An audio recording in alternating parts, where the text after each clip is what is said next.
So guys welcome back to my channel. कैसे हो आप सब। आज हम बहुत सारी ढेर सारी बातें करेंगे क्योंकि आप लोगों के कमेंट आते रहते हैं। तो कुछ कमेंट को भी मैं लूँगी और साथ के साथ मैं आपको बताऊंगी कि आपको अपना काम में कैसे स्पीड बढ़ानी है, कैसे अपने काम को बढ़ाना है और कैसे इस विचलित मन को एक काम पे फोकस करना है। तो चलिए स्टार्ट करते हैं। मैं आपको बता दूं कि मेरा नाम दीपा है और मैं दिल्ली से हूँ। ये क्वेश्चन मुझे बहुत ज़्यादा आता है क्योंकि डेली ऑडियंस हमारी कनेक्ट होती जाती है और जो नए लोग हैं उन्हें नहीं पता होता है। तो मैं हर वीडियो में लगभग बताया करूँगी कि मेरा नाम क्या है और मैं दिल्ली से हूँ। ठीक है, तो बहुत सारी मैंने क्लिप ऐड कर रखी है ताकि मैं आपके साथ बातें कर सकूं, क्योंकि खाली बैठ के तो मैं बातें नहीं कर पाऊंगी। एक कमेंट आता है कि मैम जो आप मोटर वाली मशीन चलाते हो क्या इसमें अर्थिंग वगैरह नहीं आती है। तो मैं आपको बता दूं, आपने देखा होगा जो मेरा स्टूल है वो लकड़ी का है। दूसरा जो मेरा मोटर का पैडल है जो नीचे हम पैर से दबाते हैं वो भी मैंने लकड़ी के टुकड़े पे रखा हुआ है। तीसरा ये कि मैं चप्पल को पहन के ही बैठती हूँ। मैंने एक मशीन के लिए अलग से एक चप्पल बना रखी है, मतलब जो मेरी बस मशीन के ही पास पहनने के लिए रहती हैं। ठीक है, तो ये तीन चीज़ें आप मेरी देखोगे स्क्रीन पे भी दिख जाएंगी आपको। फिर एक कमेंट आता है कि मैम हम बाहर के कपड़े सिलते हैं लेकिन हमें डर लगता है, कुछ कमियां निकाल देते हैं, फिर हमारा करने का मन नहीं करता है, डर लगता है फिर कि अब नहीं करेंगे। तो यही तो कमी है आपके अंदर कि आप दूसरों जो कमी बता रहे हैं उससे डर रहे हो। उससे डरना नहीं है जब तक आपके काम में सफाई नहीं आ जाती। डरते इसलिए हो क्योंकि आपके काम में कमी है। जो कमियां निकली हैं उसी को सुधारना ही तो कामयाबी है, क्योंकि उस सुधारने का मतलब है आप उसमें दिमाग लगाओगे कैसे ठीक करूं। फिर आप ये ठान लो कि मुझे तो ठीक करके ही रहना है चाहे कुछ भी हो जाए। अगर आपने ठीक कर लिया तो आप पता है उस प्रॉब्लम को हमेशा के लिए सॉल्व कर लोगे, हमेशा के लिए। लेकिन डरते रहोगे तो वो प्रॉब्लम हमेशा के लिए बनी भी रहेगी। तो आपको देखना है कि आप उस प्रॉब्लम को क्या करना चाहते हो, हमेशा के लिए रखना चाहते हो या सॉल्व करना चाहते हो। आई थिंक ये कमेंट मुझे बहुत ज़्यादा आता है कि मैम डर लगता है, हम एक साल से हमने काम नहीं किया है, हम दोबारा कैसे करें, मशीन की ओर देखने का भी मन नहीं करता है। अरे भाई थोड़ा सा टाइम निकालो, थोड़ा सा। जहाँ भी टाइम वेस्ट करते हो ऐसा तो नहीं है कि थोड़ा भी टाइम आप वेस्ट नहीं करते होगे, कहीं ना कहीं तो करते होगे फिजूल की वीडियो देखने में या कुछ भी चीज़ें देखने में। मैं तो कहूँगी ब्लॉग भी देखना है तो ऐसे देखो जहाँ पे आपको कुछ सीखने को मिले। ये नहीं कि बस किसी के झाड़ू पोछा बर्तन को ही देखते जा रहे हो, वो तो आपके घर में भी होता है, आप भी मेहनत करते हो। कुछ यूनिक हो, कुछ सीखने को मिले उसका ब्लॉग देखो। ज़रूरी नहीं है कि फिजूल के ब्लॉग आपको देखने हैं। थोड़ा सा टाइम अपने लिए निकालो, 10 मिनट 15 मिनट आधा घंटा। पहले दिन देखो आप आपकी मशीन की कंडीशन क्या है, उसे साफ़ करो, उससे थोड़ा क्लीन करो भाई। उस पर अगले दिन फिर थोड़ा सा काम करो, नेक्स्ट डे फिर और थोड़ा काम करो। इस तरह से करते करते आपका मन लग जाएगा। देखिए समय तो निकालना ही पड़ता है हर चीज़ के लिए। जैसे दिन भर में हम कितनी सारी चीज़ों के लिए टाइम निकालते हैं, खाने के लिए, पीने के लिए, या फिर हम शादी वगैरह में जाते हैं, कार्ड आता है तो क्या वो हमें ज़बरदस्ती करते हैं, कार्ड दे के चले जाते हैं और हम टाइम निकाल लेते हैं वहाँ जाने के लिए। कभी ये करते हैं कि नहीं जाएंगे नहीं जाएंगे। फिर ये जो ज़रूरी काम है, जो हमें सीखना है, जो हमारी कामयाबी है, उसके लिए डिसीज़न इतना देर से क्यों लेते हैं। तो जैसे हम कहीं भी जाने के लिए तुरंत रेडी हो जाते हैं ना, उसी जज्बे से, उसी मतलब हिम्मत से काम करने के लिए भी रेडी हो जाना चाहिए। भाई अपनी मशीन पे मुझे बैठना है, आज तो मैं थोड़ा सा काम करूँगी, फिर कल थोड़ा, ऐसे बढ़ाते बढ़ाते आपका इतना मन लग जाएगा कि कुछ ना कुछ करते रहोगे। लेकिन जो भी देखो इंटरनेट पर वो भी उसी काम से रिलेटेड देखो, ताकि आपकी इच्छा और जागृत हो कि भाई मैं भी ये कर सकती हूँ। और एक चीज़, अपनी मशीन को ऐसी जगह पे रखो जहाँ पे आपका मन लगता है, जिस जगह पे आपको ज़्यादा अच्छा लगता है, क्योंकि जहाँ पे अच्छा लगता है वहीं पे मशीन होगी तो आपका काम करने में और ज़्यादा इच्छा हो जाएगी। और एक चीज़ कर सकते हो, जैसे फ़ोन में कुछ सुन सकते हो, देखना नहीं है, सुनने के लिए। और सुनो भी अच्छी चीज़, ये नहीं कि भाई आपने कुछ भी नेगेटिव चीज़ें देखना शुरू कर दिया तो उससे भी दिमाग डिस्टर्ब होता है। तो आप अच्छी चीज़ें सुनो, गाने सुनना है, भजन सुनना है, कीर्तन सुनना है, जो भी सुनना है उसे सुनते सुनते काम करो।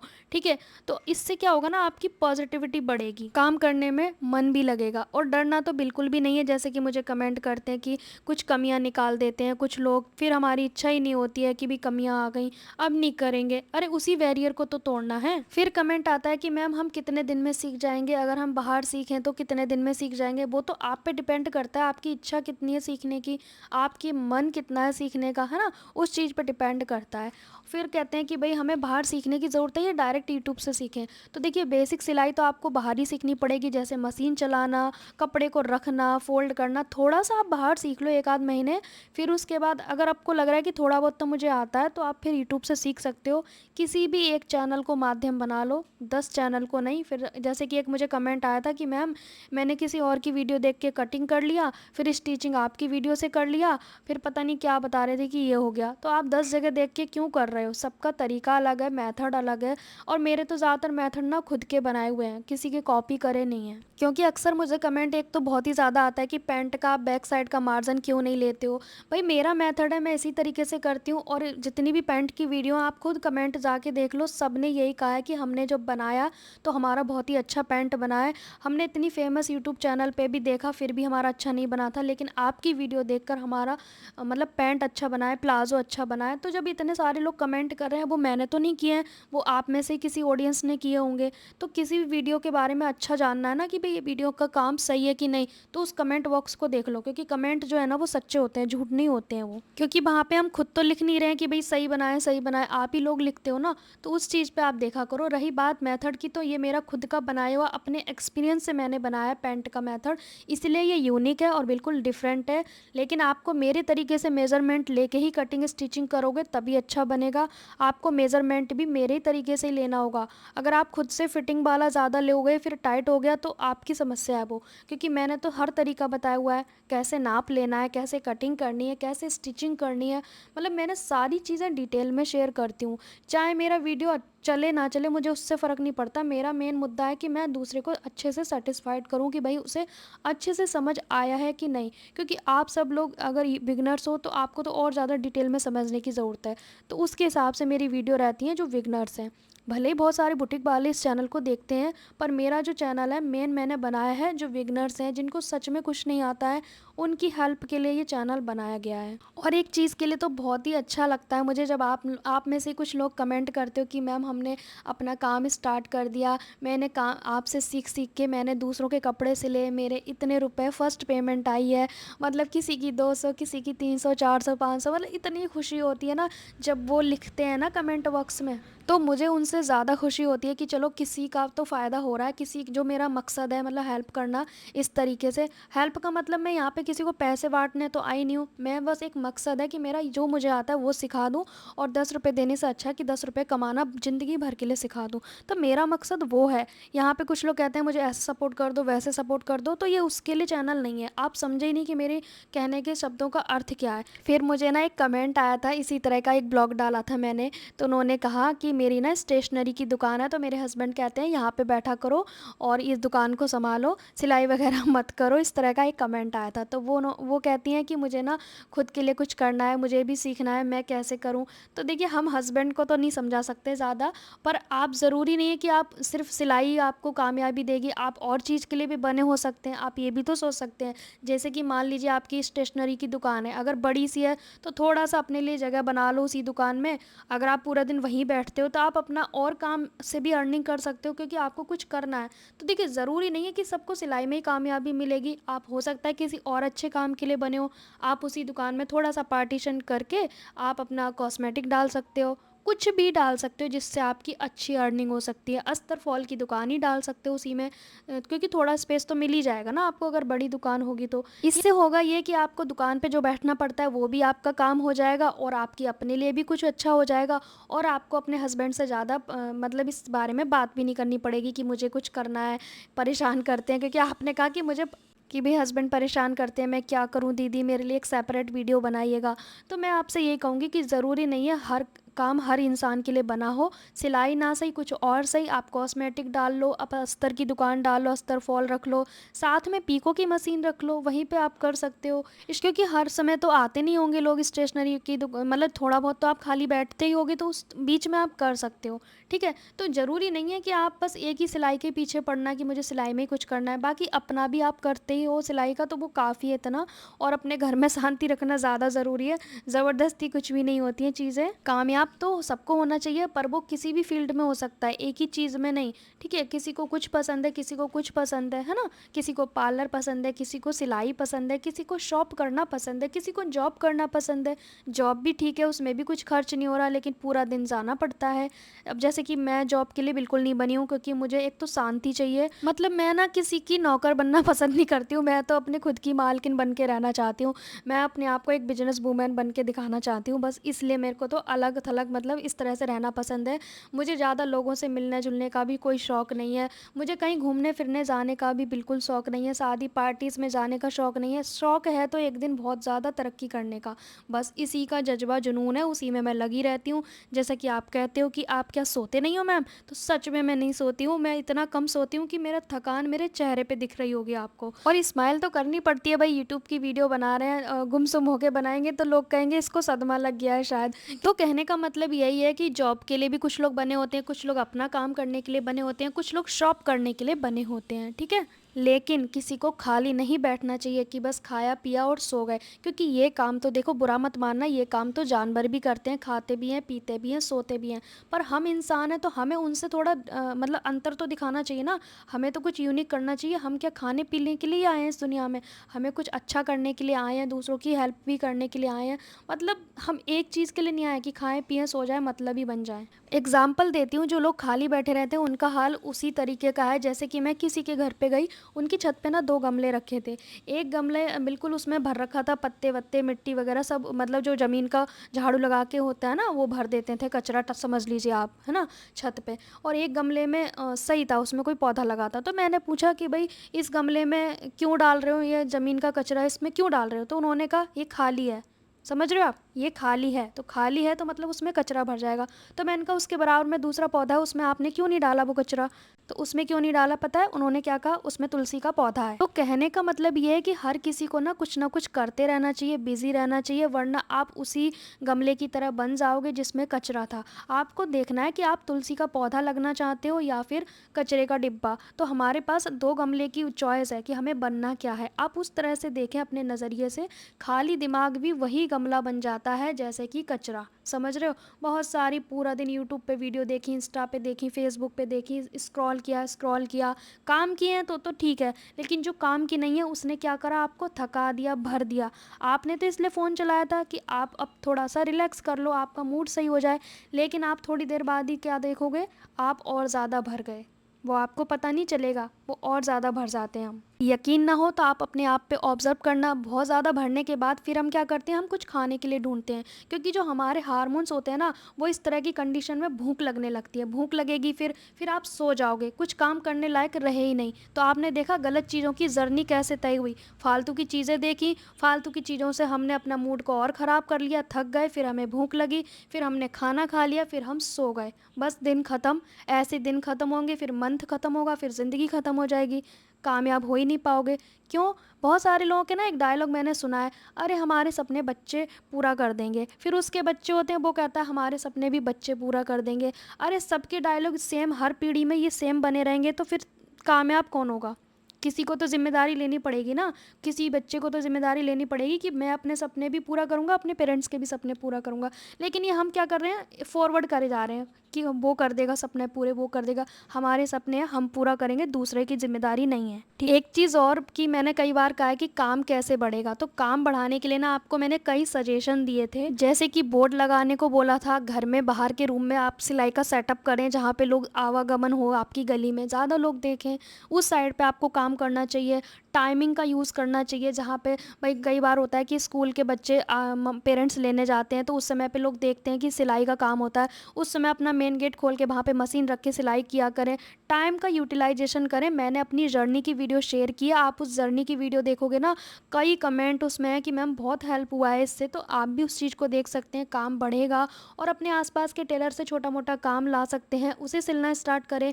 आपके आसपास को क्या पता चल रहा है कि ये किसका काम कर रहे हैं, यही लगेगा ना कि भाई ये सिलाई करते हैं, क्योंकि जो दिखता है वही बिकता है। नहीं दिखोगे तो नहीं कुछ होगा, क्योंकि दिखना बहुत ज़रूरी है। फिर बोर्ड लगाने के जब मैं सजेशन देती हूँ तो कमेंट आते हैं कि मैम हमें कोई बोर्ड लगाने नहीं देता है, या फिर हम लगा लेंगे तो हमें शर्म आएगी, काम नहीं आएगा, फिर हमारी इंसल्ट हो जाएगी। मतलब सारी चीज़ें नेगेटिव पहले ही सोच ली आपने, तो मतलब खिचड़ी पकने भी नहीं दी, पहले ही कह दिया कि जल जाएगी, मतलब हद है। बोर्ड लगाने का सजेशन मैं कई बार दे चुकी हूँ, पर आपको यही लगता है कि इंसल्ट हो जाएगी, डर लगता है, ये है वो वो है, पहले आप इतना नहीं सोचना है।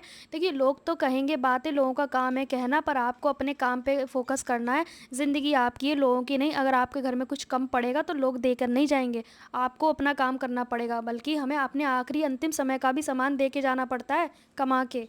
अंत का समय मैं ये कहना चाह रही हूँ कि अंतिम संस्कार भी अच्छा उसी का होता है जिसके पास पैसे छोड़ के जाता है वो पीछे से। अगर वो गरीब होता है, उसके पास कुछ नहीं होता है, तो उसका अंतिम संस्कार भी नॉर्मल कर दिया जाता है। तो पैसे की वैल्यू है, पर ये नहीं है कि आपको कुछ करना ही नहीं है, समझे?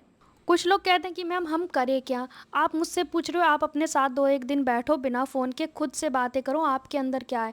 आपके अंदर जो है वही है, बस आप कुछ तो टैलेंट होगा, बिना टैलेंट के इस दुनिया में भगवान भेजते ही नहीं हैं। क्योंकि बहुत सारे लोग हैं जिनमें अच्छे-अच्छे टैलेंट होते हैं, पर उन्हें पता नहीं होते, क्योंकि उन्होंने बाहर इतना व्यस्त किया है। अपने अंदर झाँको, थोड़ा बैठो, अपने साथ बातें करो कि आपका सबसे ज़्यादा अच्छा समय कहाँ व्यतीत होता है, किस चीज़ में आपको अच्छा लगता है, किस काम में आपको भूख-प्यास सब भूल जाते हो। जैसे कि मैं भूख-प्यास भूल जाती हूँ, जैसे कि सिलाई का काम कर रही हूँ। बल्कि जब मैं सिलाई का काम करती हूँ, मुझे तो जब चक्कर आने लगता है, तब मुझे लगता है कि आज शायद मैंने खाना नहीं खाया। मतलब मैं खाना खाना भूल जाती हूँ। इतना शौक है मुझे अपने इस काम में तरक्की करने का। तो कुछ ना कुछ आपके पास भी होगा, क्योंकि मैं ऐसे कैसे बताऊँ कि आप ये करो, वो करो। आपका इंटरेस्ट होगा, वो आपको झाँकना पड़ेगा। और आप कामयाब तभी हो सकते हो जब आपका गोल सेट है। अगर मान लीजिए आपने किसी ट्रेन में बैठ गए, आपको पता ही नहीं है जाना कहाँ है, तो आप तो बैठे रह जाओगे उसमें। ट्रेन का तो कोई अंत ही नहीं है। तो आपको क्या करना है, टिकट लेना पड़ेगा। टिकट लेके फिर बैठोगे, और आपको पता है टिकट कहाँ का लिया है, तो बस वहाँ पे पहुँच ही जाओगे। लेकिन आपने बिना टिकट के बैठ गए, भाई हमें पता ही नहीं है, चलते जा रहे हैं, चलते जा रहे हैं। इसका मतलब ये है कि आपका गोल सेट नहीं है। आप गोल सेट करो, आपको करना क्या है, तभी मंजिल हमारी क्लियर होगी। ऐसे तो बस अंधेरे में तीर लगाने जैसा हो जाएगा। आपको पता होना चाहिए आपको करना क्या है, तो उस पे फ़ोकस करें, उस पे काम करें, और फिर उसी में तरक्की करने की चीज़ें देखें कि भई किससे कैसे क्या होगा, ठीक है? मेरी हर तरह की जर्नी की वीडियो डली हुई है, कि मेरी सिलाई के काम की कैसी जर्नी रही उसकी वीडियो है, मेरे यूट्यूब की जर्नी की वीडियो पड़ी हुई है। मतलब हर चीज़ की मैंने शेयर की हुई है वीडियो, तो आप उसे ज़रूर देखा करें। बाकी आज मैंने 1 बजे सेकंड चैनल पे वीडियो डाल दिया है हॉर्स शू नेक ब्लाउज़ कटिंग का, तो आप उसे भी ज़रूर देखिएगा, क्योंकि कमेंट आए थे उस ब्लाउज़ की कटिंग के लिए, तो मैंने वो वीडियो डाल दिया है। हो सकता है कल संडे के दिन मैं लाइव भी आऊँ, अगर आप देख लेना, कम्युनिटी पोस्ट पे मैं लगा दूँगी कि भई मैं लाइव आने वाली हूँ या नहीं, और वहाँ पे आप क्वेश्चन भी पूछ सकते हैं, ठीक है? तो मैं लाइव में उसे कवर भी कर लूँगी। फिर कुछ लोग कहते हैं कि आप इतनी सीधी सुलझी क्यों लगती हो, ऐसी थी या फिर अब हो गई हो? तो देखिए इंसान के अंदर चेंजेस आते हैं किसी न किसी बड़ी चीज़ के साथ। कोई बड़ा हादसा होता है तभी इंसान की अकल ठिकाने आती है, तो वो चीज़ें मेरे साथ भी हुई हैं, कभी आपके साथ ज़रूर शेयर करेंगे। बहुत सारी चीज़ें हैं जो छोटी-सी बात में कंप्लीट नहीं होंगी, और आपको तो पता है कि मुझे बस हर बात डिटेल में बताने का शौक है अच्छे से, ताकि मतलब मैं हर चीज़ क्लियर कर सकूँ अपने बारे में। हो सकता है आपको मेरी पर्सनल लाइफ़ की ज़िंदगी से भी ना बहुत ज़्यादा हिम्मत मिलेगी जब मैं शेयर करूँगी ना, तब आप कहोगे कि मैम इतना सब कुछ भी हो के भी आप इतना खुश रह लेते हो, कैसे? तो तब आपको समझ में आएगा कि खुश रहने के लिए ना कोई चीज़ों को पाने की ज़रूरत नहीं होती है, चीज़ों को छोड़ने की ज़रूरत होती है। हम क्या करते हैं, बस रेत को मुट्ठी में कस के पकड़े रहते हैं, खुशी मिलेगी। अरे उसे छोड़ दो, जो जहाँ जा रहा है उसे जाने दो। कुछ लोग मुझे कहते हैं कि मैम हमें तो डिप्रेशन में रहते हैं, मैं नहीं कर पाता मन, मैं पहले काम करती थी अब नहीं करती हूँ। तो देखिए दुखी कुछ इंसान किसी वजह से रहते हैं, तो आप ये सोचें कि आपके दुखी रहने से क्या चीज़ें सॉल्व हो रही हैं? तो जब सॉल्व नहीं हो रही हैं तो दुखी रहने का क्या ही मतलब है? खुश रहो ना। जब दुखी रहने से सॉल्व हो जाती तो पूरी दुनिया ना दुखी होके बैठ जाती, फिर भगवान प्रकट होते और सबकी सारी इच्छाएं पूरी कर देते। पर ये तो एक ब्लैकमेल हो गया ना, भगवान को ब्लैकमेल करने वाली बात। आप दुखी हो तो अगर दुखी रहने से सॉल्यूशन नहीं हो रहा है, तो क्यों ना खुश रहा जाए, उसका अपोजिट किया जाए, खुश रहो, ताकि हमारे दुख जो है वो भूल जाएँ हम। क्योंकि कुछ चीज़ों को हम छोड़ देते हैं ना, जैसे कि मैं मान लीजिए, अगर मैं घर से बाहर निकलने के लिए कह रही हूँ कि मैं मंदिर जाना है मुझे, तो और मैं ये थोड़ी ना कह रही हूँ कि घर छोड़ना है, तो मैं मंदिर जा रही हूँ तो घर अपने आप छूट गया। मतलब हम कहीं जहाँ जा रहे हैं वो चीज़ें हम पा रहे हैं, और जो हम पीछे छोड़ रहे हैं वो खुद ही छूट जाती हैं, उन्हें छोड़ने की ज़रूरत नहीं होती है। यहाँ पे आपको मैं एक चीज़ बताना चाहती हूँ, मुझे कमेंट आया था कि इस ब्लाउज़ में आपने हुक कैसे लगाए हैं? तो मैंने देखिए राइट साइड पे हुक लगाए हैं, और आई पट्टी मैंने डबल फ़ोल्ड करके लगाई थी। यहाँ पे आई बनाए हैं, जैसे कि आप देख पा रहे हैं, लेस के जस्ट बराबर से। पहले लेस लगा लिया, फिर हुक आई बनाए हैं हमने। ठीक है। तो यहाँ पे हुकाई बिल्कुल पूरा नीचे तक लगाए हैं। आपकी मर्ज़ी है, आप नीचे से 5-6 इंच का गैप भी छोड़ सकते हैं ताकि ए लाइन शेप आ जाए, वो आपकी चॉइस है। ये मेरे कस्टमर की चॉइस थी तो मैंने उसके हिसाब से बना दिया है। यहाँ पे मैं सारे ब्लाउज़ की पेमेंट के लिए पहले से लिख के रखती हूँ कि भाई कस्टमर आए, ट्राई करे और लेके चले जाएँ, ज़्यादा टाइम वेस्ट ना हो। मतलब बहुत सारे कपड़े होते हैं ना, तो कई बार क्या होता है, कन्फ्यूज़न हो जाता है किसका कितना जोड़ना है। तो पहले 1-2 बार मैं खुद ही जोड़ लेती हूँ, फिर उसके सामने भी जोड़ती हूँ ताकि उसको भी बिलीव हो कि भाई कितना जोड़ा है, कैसे जोड़ा है। वैसे तो मेरे सारे कस्टमर इतने अच्छे हैं कि वो पूछते ही नहीं है, बस इतना बोलते हैं टोटल करके बता दो। फिर भी मेरा काम तो है ना, भाई मैं इतनी ईमानदार हूँ तो मुझे अपनी ईमानदारी तो दिखानी पड़ेगी ना। तो मैं लिख के रखती हूँ ताकि तुम 10 साल बाद भी पूछो तो मेरी डायरी मेरा सबूत रहेगी। तो कुछ लोगों के लिए मैं यही कहना चाहूँगी जो दुखी रहते हैं, जो कुछ लोगों से दुखी हैं, या कुछ लोग कहते हैं हम परिवार से दुखी हैं, हम इससे दुखी हैं, उससे दुखी हैं। ये दुख तो सबका ही साथ में है, इसके लिए ज़्यादा परेशान ना हो। फालतू के रिश्ते हैं तो उन्हें छोड़ दो, ज़्यादा दुखी हो तो ये दुख लेके क्यों घूमना है। इतनी भी ज़बरदस्ती क्या कि फिजूल के रिश्तों को निभाना पड़े। फालतू के रिश्ते वैसे ही होते हैं जैसे कि हम टाइट जूता ले आते हैं तो वो हमारे पैर में दर्द कर देता है जब तक हम उसे बदलते नहीं हैं। तो देखिए, ना तो जूता ख़राब है और ना ही आपका पैर ख़राब है। जूता इसलिए ख़राब नहीं है, शायद वो आपके लिए नहीं बना है, हो सकता है वो किसी और छोटे पैर के लिए बना हो। तो इसी तरह से रिश्ते होते हैं, शायद वो आपके लिए नहीं बने होते, हम उसमें फिट नहीं बैठ पाते हैं। तो इसका मतलब ये नहीं कि वो लोग ख़राब है, ना वो ख़राब है ना आप ख़राब हो। बस हो सकता है आप अपने चीज़ के लिए बने हो, वो दूसरी चीज़ के लिए बने हो। हम एक इंसान पूरी दुनिया को खुश नहीं रख सकते हैं, क्योंकि हमने सबका ठेका नहीं लिया है सबको खुश करने का। क्योंकि हम जब सबको खुश करने चलते हैं ना, खुद को दुखी बहुत ज़्यादा कर लेते हैं। तो सिर्फ आप खुद को खुश रखो, लोग अपने आप खुश हो जाएंगे। अपने काम में व्यस्त रहो, मस्त रहो, खुश रहो, काम में बिजी रहो। इतना बिजी रहो कि मतलब लोगों को खुद ही लगने लगे अरे ये तो बहुत ही ज़्यादा बिजी है। अब जैसे कि मेरे पूरे रिश्तेदारी में पता है कि दीपा बहुत बिजी है, चाहे यूट्यूब हो, चाहे ऑफलाइन जो काम है, ये तो मेरा परमानेंट काम है ऑफलाइन, ठीक है। यूट्यूब तो मैं 4-5 साल से हूँ, तो मैं इतनी ज़्यादा बिजी हूँ तो लोग ना सोशल मीडिया पे ही देख लेते हैं कि सच में हमारी दीपा बहुत बिजी रहती है। तो कोई मुझसे ज़्यादा शिकायत नहीं करता है, बस थोड़ी सी हंसी में शिकायत ये होती है कि भाई कम आते हो घूमने के लिए। तो वो भी मैं हंस के टाल देती हूँ, क्या उस पर बड़ी चढ़ी बातें करते रहो, रबड़ की तरह खींचते रहो। हाँ जी, फिर आ जाएंगे, बस इतना कह के बात को ख़त्म कर देते हैं। तो इससे क्या होता है ना, ज़्यादा आने जाना भी नहीं चाहिए, कम कम आना जाना चाहिए ताकि रिश्तों में मिठास ज़्यादा रहे। तो इस तरह से मैं अपने रिश्तों को, अपने घर को, अपने काम को ऐसे मैनेज करती हूँ, पॉजिटिव रहती हूँ। हद से ज़्यादा बिजी रहो, कुछ और सोचने का समय ही ना बचे। जैसे कि मैंने कहा था ना कि कौन सा गमला बनना है, कचरे का या फिर तुलसी के पौधे जैसा, बस उस पे फोकस करना है आज आपको इस वीडियो में। और मुझे बताना है कि आपने क्या क्या स्टार्ट किया अपनी जर्नी के लिए, अपनी लाइफ के लिए, ठीक। और आपको अब से ये सोचना है, जिसका बिल्कुल काम में मन नहीं लगता, आप ये सोच लो कि आपने मुझे प्रॉमिस कर दिया है, दीपा को प्रॉमिस कर दिया है, अब हमारे लिए काम करना शुरू करो। आप ये सोच लो कि भाई मैं देख रही हूँ आपको, आपको काम करना स्टार्ट करना ही पड़ेगा। चाहे कोई भी एक काम ले लो जो आपकी चॉइस है, लेकिन कुछ करो, क्योंकि देखो कुछ करना बहुत ज़्यादा ज़रूरी है। चलो मेरी ये फालतू की बकवास बहुत हो गई, क्योंकि मैं क्या है ना, बोलती चली जाती हूँ, मैं अंदर से जो मेरे मन में आता है मैं बोलती चली जाती हूँ। यहाँ पे मैं इनसे बातें कर रही हूँ, ये मुझे हंसाते रहते हैं और मैं भी इनको चिढ़ाती रहती हूँ इस तरह से, देखो एक्ट मेरा। तो और एक चीज़ मेरे को कमेंट आते हैं कि आपकी मशीन कौन सी है। देखिए, मैंने पहले भी बहुत सारी वीडियो डाली हुई हैं। मेरी एक मशीन एटलस की है, दूसरी मशीन मेरी सत्यम करके है। दोनों ही मशीन अच्छी हैं अगर आपकी एक हाथ में है तो। अगर आप सबको अपनी मशीन को बिल्कुल मांगने तांगने वाला बना दोगे तो वो कभी सही नहीं रहेंगी। आप अपनी चीज़ों की खुद केयर करेंगे, आपकी खुद की गारंटी है, केयर करना दूसरों की नहीं है। आपको थोड़ा भी इस वीडियो से हेल्प हुआ है, मेरी बकवास अच्छी लगी है, तो वीडियो को लाइक ज़रूर करें।